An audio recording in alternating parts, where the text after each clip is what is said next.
Well, good day to you one and all. It is I, Justin Hawkins, and this is Justin Hawkins Rides Again. This is something I don't usually do here on Justin Hawkins Rides Again, but there were many questions under my review of Deftones that I feel that I ought to address. So here I am explaining some stuff that you've asked about. Justin Hawkins Rides Again. Yes. All right, so in the last episode, there were a number of comments expressing bewilderment, confusion, and horror at my apparent lack of knowledge of Deftones. Ryan McCoolach, 6697, said, is he pretending this is the first time he's heard Deftones? Slightly suspicious tone in that comment there, but no, I wasn't pretending. That is probably, well, to my knowledge at least, that's the first time I've heard them. I'd always known the name Deftones, but I just don't think I'd ever had put a sonic image to the name itself. Mr. Urban 83 says, struggling with the fact that Justin had never listened to the Deftones. Ignorance or just odd? Well, it could be ignorance, I suppose. Odd as well, though, I think. As I was saying to you, I feel like they're having a bit of a moment, and everybody that I know is talking about them, and that's very unusual. I mean, they're on my radar right now because everyone's saying they're great. D3 Alberto said, I'm weirded out that JH has only just discovered a band that's probably older than his. Yeah, I think they are actually, and has been known by most rock musicians at least for the last 20 years. There's something about the name Deftones that I think is misleading, probably in the same way that The Darkness is misleading. In the sense that I always thought that'd be like just a punk band or something. I was like, oh, okay, Deftones, punk band. All right, got it. Yeah, cool. Anyway, there were also comments about what I was hearing. Trunedral said, it shows you haven't listened to the Deftones a lot if that ninth from the get-go surprises you. And then there's a smiling face and buckle up. So that's a good-natured remark. Yeah, I mean, okay, so that's probably part of their modus operandi that I obviously wasn't aware of. Justin, Stephen Carpenter uses 7 or 9-string custom guitars. 9-string custom guitar, can you imagine? I mean, that's how many guitar strings is that? That's 9. That's 1.5 guitars. Bloody hell! But which direction does it go? Do they get higher? No, they go low, obviously. Anyway, many of you suggested earlier albums that I should listen to, including their debut, Adrenaline, from 1995. That is literally 8 years before our first album came out.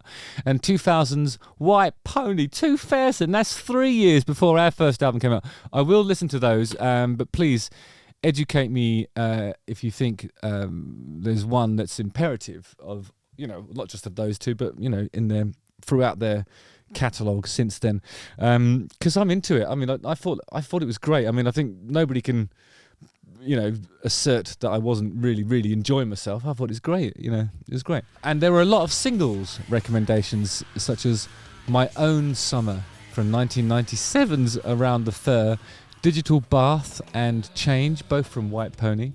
Minerva from 2003 album Deftones, that's the year that we did our first record. Cherry Waves from Saturday Night Wrist in 2006, and The Boys Republic, which only appeared on limited editions of White Pony. So I thought I'd listen to another track, and who better to ask than my brother and niece, who went to see them recently at Crystal Palace in a show described as beauty colliding with brutality after their cancelled Glastonbury set the day before.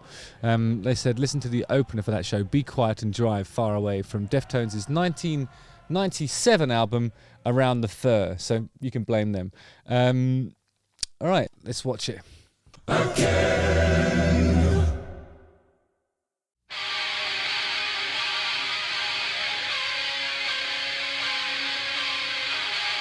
The amount of dissonance in that chord, like the second one, there's definitely a semitone apart within that piece of harmonic information of the chord. There's two notes that are literally just one semitone apart. Sometimes you do things like a major seventh where that's the case, because you've got the root and you've also got like one that's a semitone down. But it would be an octave away from that, so your ear can handle it. But there's dissonance in this, which, as you know, I love.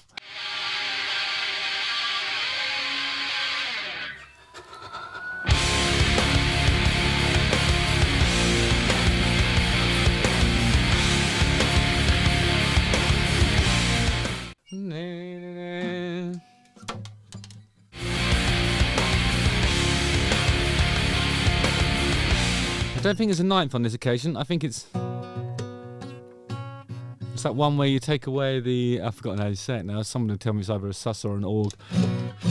But instead of like having any sort of harmonic information in the third, like the or minor there, so instead of going or, it's this. It's very neutral. It could be either. It actually really reminds me of a Bush song that I covered not that long ago. But obviously this is from 1997. And I think I did say it's a very 90s way of voicing chords.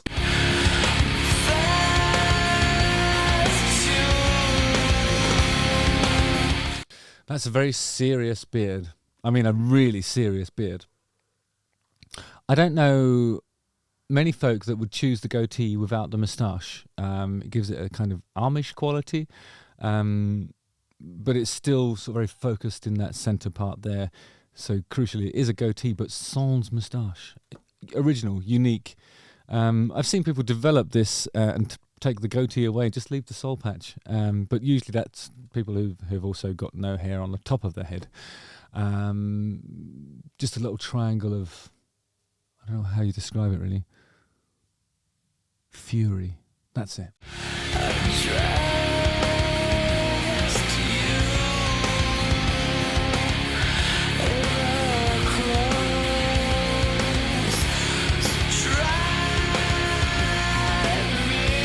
I like it when he opens up his voice and gets that sort of throaty rasp in there, and there's not too much vibrato in there. It has that kind of slightly anonymous kind of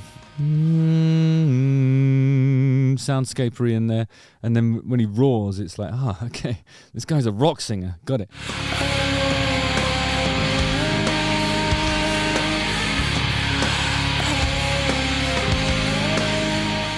It's really interesting, isn't it? Because Deftones, what is Deftones? I mean, it is almost shoegazer, this, because there's nothing in the way of chugging, or I mean, there's some heavily detuned stuff going on, but it's not. You know, it's not. No, not doing that very well. It's not that stuff. It's kind of like it's chords, full chords with interesting tuning.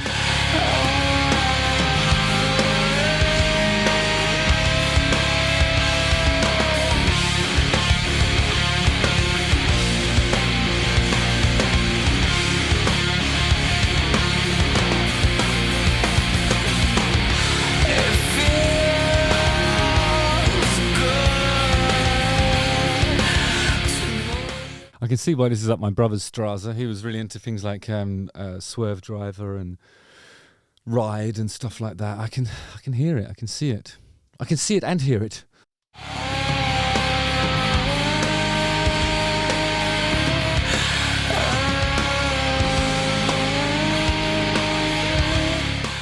It's interesting how dynamically linear the whole thing is, though. It's sort of in your face from the get-go, full chords. There's no dropout, there's no kind of double time bit. It's just like properly, okay. It gets a bit more sparse in this area here, but the guitars are not letting up.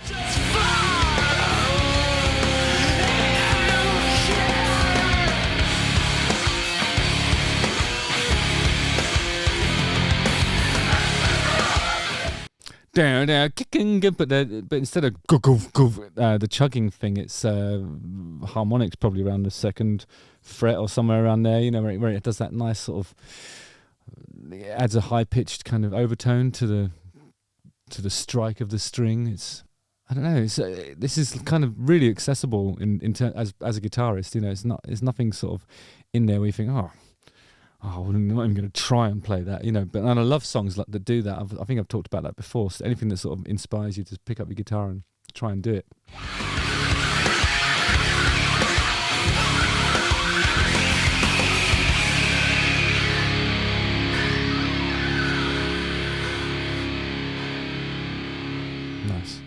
Okay, so often considered one of the standout tracks from Around the Fur, an album that helped establish Deftones as pioneers in the alternative metal stroke shoegaze crossover sound. So that's what it is. It's alt metal stroke shoegaze. It's had 73 million views. Oh my God. I just think it's great. I want to say thank you also to everybody who recommended listening to Chino Marino's side project Crosses. I will come back to that. I hope that I've managed to address some of your dismay as to not really knowing who I was covering, but maybe that gives me less, maybe it makes me more impartial, and I think I said some nice stuff, so, you know, Justin Hawkins Rides Again. Don't forget to like, subscribe, hit the bell for notifications, and watch one of these 2 videos. Come and see me live, and I'll talk about ninth chords, sus.org. I'll let you guys educate me as to which of them it was, and I'll see you on the ice. Nice one. Again.